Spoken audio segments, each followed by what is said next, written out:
Hello everyone, this is my channel magical medical and your mentor Shraddha. आप सभी का स्वागत है मेरे चैनल पर। आज हम लोग बात करने वाले हैं थेरापेटिक कम्युनिकेशन के नेक्स्ट फेज के बारे में। हम लोग पहले पढ़ चुके हैं थेरापेटिक कम्युनिकेशन क्या है, उसकी टेक्निक्स क्या है और उसका first phase that is pre interaction phase. मरीज से मिलने से पहले हम लोग क्या क्या डिसाइड करते हैं। अगर आप लोगों ने ये दोनों ही टॉपिक्स नहीं देखे हैं तो लिंक मैं डिस्क्रिप्शन में डाल देती हूँ, आप वहां से चेक कर सकते हैं। आज हम लोग बात करने वाले हैं ओरिएंटेशन फेज के बारे में। ओरिएंटेशन फेज के बारे में बात करते हैं आगे चलते हुए। सबसे इसको इंट्रोडक्टरी फेज कहा जाता है। इंट्रोडक्टरी इंट्रोडक्शन होता है इसमें एक दूसरे का, मरीज और हेल्थ केयर टीम मेंबर या फिर नर्स का, ठीक है। रोल डिफाइन किए जाते हैं, ट्रस्ट बिल्डअप होता है, रैपो बिल्ड होती है इस फेज में। तो रोल डिफाइनिंग का क्या मतलब है? जो भी नर्स है वो आपको बताएंगे कि मरीज के साथ में वो डेली मिलने वाले हैं, उनकी पर्टिकुलर केयर के बारे में बताएंगे कि हम आपकी ये केयर करेंगे, ठीक है। रैपो बिल्ड की जाती है, अपने आप को इंट्रोड्यूस करते हैं नर्सेस और एक काम, एक gentle approach towards the patient करते हैं, ठीक है। होंगी तो अब हम स्टार्ट करते हैं नर्सेज रोल से कि नर्सेज का क्या रोल है, कैसे करना है हम लोग को ये सब चीजें। तो सबसे पहले नर्सेज को अपने आप को इंट्रोड्यूस करना है मरीज से, ठीक है। इसलिए भी करना है ताकि वो समझ पाए कि हाँ यही केयर करेंगी हमारी, प्लस उनकी रिकवरी में भी एड हो पाए। तो आप ये कैसे कर सकते हो? उनसे हम पूछ सकते हैं कि भाई आप कैसा फील कर रहे हैं, आपको अभी क्या लग रहा है ना। इन सबसे क्या होगा, एक रैपो भी आपकी बिल्ड हो जाएगी। एक ट्रस्ट बिल्ड करना है हम लोगों को। वो कैसे, हम ट्रस्ट बिल्ड कैसे करेंगे, ठीक है। एक ऑनेस्टी होती है उससे, और प्लस कंसिस्टेंसी, लगातार। अगर आप एक ही चीज पूछेंगे मतलब कुछ कुछ समय के बाद, कुछ दिनों के बाद, बीच बीच में, तो कंसिस्टेंट अगर आप कुछ किसी चीज को लेके हैं, उनकी केयर को लेके हैं, तो भी वो ट्रस्ट बिल्ड हो जाएगा। Respect the patients dignity.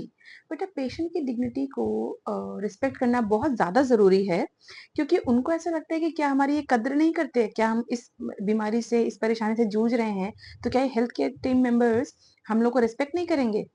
तो इस तरीके की फीलिंग नहीं आनी पाए किसी भी मरीज के अंदर। नेक्स्ट है नॉन जजमेंटल एटीट्यूड। मैंने आपको पहले भी बताया है, किसी भी मरीज को जज नहीं करिए। नहीं पता वो किस प्रॉब्लम से जूझ रहा है, क्या अपब्रिंगिंग है, बैकग्राउंड क्या है, कुछ अंदाजा नहीं है, इसलिए आप कभी भी जज नहीं करेंगे खुद से। अभी नेक्स्ट टेक्निक क्या यूज कर सकते हैं और अदर टेक्निक्स क्या हैं? Use therapeutic communication techniques. मैंने आपको पहले बताया, इस टॉपिक पे मैं वीडियो बना चुकी हूँ, एक डिटेल वीडियो है, आप लिंक डिस्क्रिप्शन में है, आप देख लीजिए। तो ओपन एंडेड क्वेश्चंस कर सकते हैं, एक्टिव लिसनिंग कर सकते हैं। ओपन एंडेड क्वेश्चंस क्या होते हैं और बताइए? अच्छा ठीक है, और क्या सोचते हैं आप इस बारे में? अगर आप और बोलेंगे तो what ever they will feel, वो जो भी महसूस करते हैं वो आपसे बताएंगे। चाहे वो गुस्सा हो, चाहे वो डर हो, ठीक है, चाहे वो एंजाइटी हो, कुछ भी वो आपको बताएंगे। एक्टिव लिसनिंग बताया, ओपन एंडेड क्वेश्चन बताया, रिफ्लेक्शन एंड क्लैरिफिकेशन।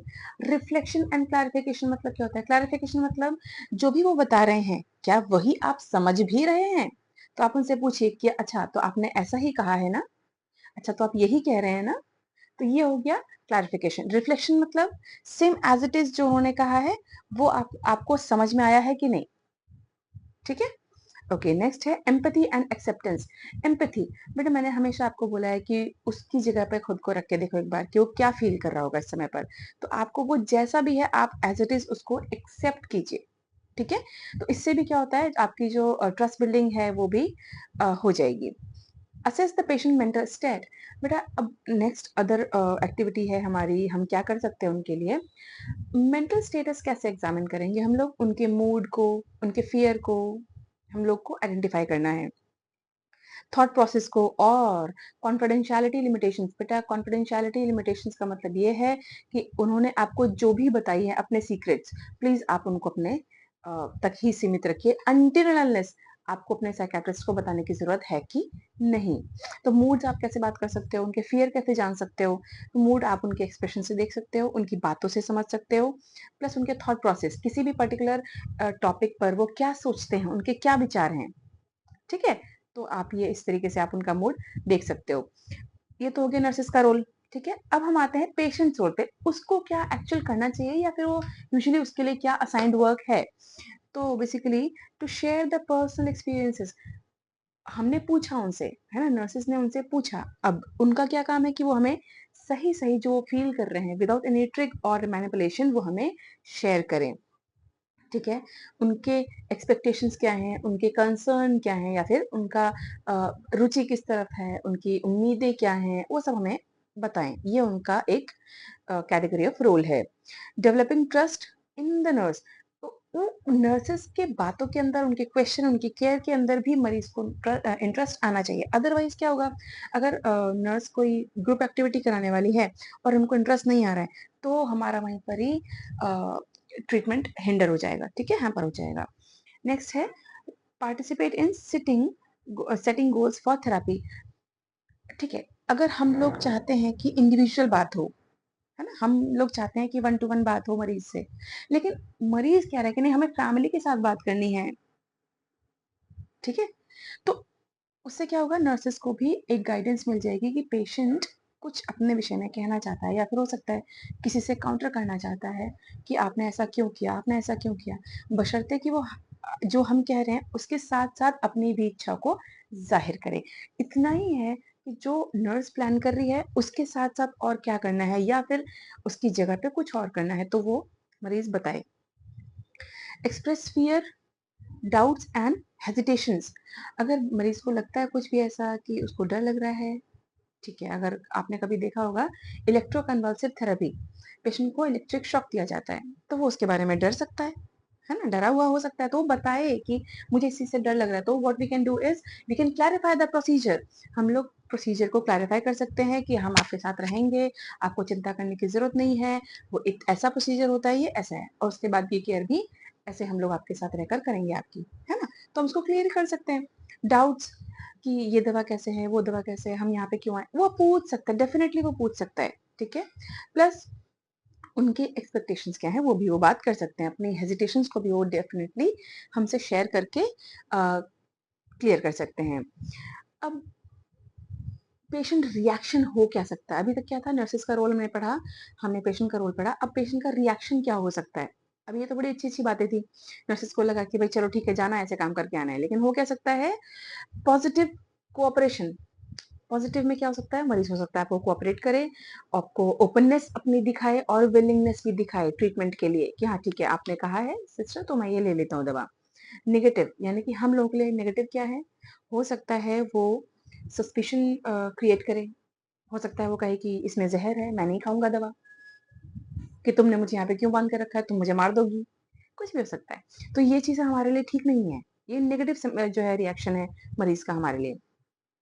रेजिस्टेंस हो सकता है, वो आप उनसे कितनी भी बात करने की कोशिश करें, आप उनसे कुछ भी कहें, आप उनको कितना भी समझाएं, वो समझने के लिए राजी ही ना हो, ऐसा भी हो सकता है। ये भी हम लोगों के लिए, हमारे ट्रीटमेंट के लिए ठीक नहीं है। नेक्स्ट बात करें हैं तो टेस्टिंग लिमिटेशंस, हो सकता है कि वो इतना ज्यादा वायलेंट हो जाए, वो हमारी लिमिटेशन को टेस्ट कर रहा है कि ठीक है मैं अगर इतना चिल्लाऊंगा या इतना तोड़फोड़ करूंगा तो ये स्टाफ चला जाएगा, ठीक है। तो लिमिटेशन भी वो चेक कर सकता है हमारी। साइलेंस हो सकता है, उसके और आपके बीच की बातों में वो केवल साइलेंट रहे, ऐसा भी हो सकता है, तो द कॉन्वर्सेशन विल स्टक, ठीक है ना? तो इसलिए ऐसा नहीं होना चाहिए, साइलेंस भी नहीं होना चाहिए।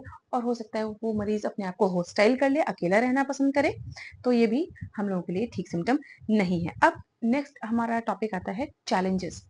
What challenges can a nurse or healthcare team member face during the treatment या फिर during the interaction? The patient may fear receiving judgment from the or stigma. देखो क्या होता है, पेशेंट हो सकता है कि वो सोचे, पेशेंट सोचे कि ये तो मुझे जज करेंगी, है ना, या फिर मुझे पागल ही कह देंगी, तो इस तरीके की हो सकता है मरीज की थिंकिंग हो। डेफिनेटली मेक श्योर कि इस तरीके के कोई भी सेंटेंसेस, कोई भी स्टेटमेंट आप पास नहीं करेंगे, even if you are understanding और नॉट, ठीक है। आप इस तरीके, शायद वो आप उसकी बात समझ पा रहे हो कि भाई ये ऐसा तो नहीं सोच रहा कि मैं इसको गलत समझूंगी, बट स्टिल आप ये बात नहीं बोलेंगे, ठीक है। ओके, ये भी एक टाइप का चैलेंज है। लैक ऑफ ट्रस्ट, या तो आपके मरीज विश्वास नहीं कर रहा है या फिर आप पे शक कर रहा है, शक, ठीक है, कि ये बात पुलिस को बताएंगी, ये बात मुझे ऐसा मैं अगर कहूंगा तो मुझे मारेंगी, है ना, या फिर मुझे बांध देंगी, इस तरीके की भी प्रॉब्लम आ सकती है ड्यूरिंग द केयर। ठीक है, हेल्थ केयर स्टाफ बहुत ज़्यादा सफ़र करता है इस सब चीज़ों में अगर ऐसा कुछ आता है तो। कम्युनिकेशन जो है रेजिस्टेंस आ जाता है। अब कम्युनिकेशन या फिर अगर हम हाँ, हम कुछ भी पूछे तो हो सकता है वो येस नो में आंसर कर दे। और कभी-कभी पेशेंट डेल्यूशनल हो सकता है, हैलुसिनेटिव हो सकता है अगर उसको हो रहा है तो कि भई आपके साथ कोई और है, वो मुझे मार देगा, वो देखो आवाज़ आ रही है ना? डेल्यूशनल हो सकता है कि फॉल्स अनशेकेबल बिलीफ, है ना? डेल्यूशन मतलब फॉल्स अनशेकेबल बिलीफ। या फिर पेशेंट को विथड्रॉवल हो सकते हैं, वो मैं कुछ नहीं करूँगा, मैं करता ही नहीं, जाइए मैं नहीं जाऊँगा यहाँ से, मैं कुछ नहीं करूँगा। वो सब विथड्रॉवल वाली चीज़ें हो सकता है मरीज़ रिएक्ट करे। तो अब हमको क्या करना है? एक प्रॉब्लम और आ सकता है चैलेंज के रूप में कि जो कल्चरल और बिलीव्स वाली प्रॉब्लम आता है ना, हो सकता है कि किसी का कल्चर किसी और तरीके का हो और नर्सेज़ किसी और तरीके से डील कर रही हैं, ठीक है? तो वो भी एक टाइप का चैलेंज है। अब हम लोगों को क्या करना है, कुछ ऐसे इंटरवेंशंस को करना है जो कि इन चैलेंजेस को टोटली ओवरकम कर पाए। अब ओवरकम करने के लिए हमको क्या करना है? रिसर्चेस ऑफ कोर्स, है ना? पेशेंट की फाइल को देखिए, उसके पैटर्न को समझिए, हिस्ट्री कलेक्शन जो भी हुआ है उसको ध्यान से पढ़िए। Use simple clear language. अब इन बैरियर्स तो जो मैंने अभी आपको बैरियर बताए ना, चैलेंजेस बताए, उनको ओवरकम करने के लिए सिंपल लैंग्वेज का आपको यूज़ करना है। आप बहुत ज़्यादा कॉम्प्लिकेट ना करें कि उस समय वो हुआ था, तो वो हुआ था, तो क्या हुआ था, है ना? ऐसा नहीं, आराम से। आपको ऐसा अगर हो तो आपको क्या फ़ील होता है? अगर आपको मान लो हिस्ट्री कलेक्शन में कोई एक इवेंट मिला है कि उस समय पे वो पेशेंट हाइपर हो गया था या फिर सुसाइडल हो गया था, तो आपको वो चीज़ें नहीं ट्रिगर करनी। आपको क्या करना है, अगर कुछ ऐसा हो तो आपको कैसा लगेगा? आपको ऐसा क्यों सोचा आपने? ठीक है? ऐसा कुछ आपको कहना है। Be consistent and reliable in interaction. Consistent रहिए, मरीज से मिलते रहिए और विश्वसनीय बने रहिए। पेशेंट आप पे रिलाई करना चाहिए, patient can rely upon you. बेटा ध्यान दीजिए कि जब अगर पेशेंट को जरा सा भी शक आप पर हुआ तो फिर आपका जो ट्रीटमेंट लाइन है एकदम खराब हो जाएगा। ठीक है, दवाइयों से ही साइकेट्रिक पेशेंट सिर्फ ठीक नहीं होते, दे हील बाय द कॉन्वर्सेशन और द इंटरैक्शंस। ठीक है, हमको ध्यान में रखना है हमेशा। नेक्स्ट आएगा demonstrate empathy and patience. Patience is must for the psychiatric patients. हमेशा हमें नहीं पता कि वो मरीज कितने समय के बाद रिएक्ट करेगा, किस तरह का रिएक्ट करेगा। जो हमारा गोल सेट है उसके अकॉर्डिंग अपनी बॉडी लैंग्वेज को और आई कांटेक्ट को मेंटेन करके रखिए, जिससे कि उसको लगे कि हाँ हमें उसकी बातों में इंटरेस्ट आ रहा है। ठीक है, और सबसे इम्पोर्टेंट पेशेंट को रिस्पेक्ट कीजिए। कोई भी कम्युनिकेशन करने के लिए पेशेंट को फोर्स नहीं करना है। ट्राई कि वो करे कम्युनिकेशन, आप ट्राई करिए, बट आपको बताना ही पड़ेगा, ऐसा कुछ उससे नहीं करना है। कोई भी फोर्स पेशेंट को नहीं होना चाहिए।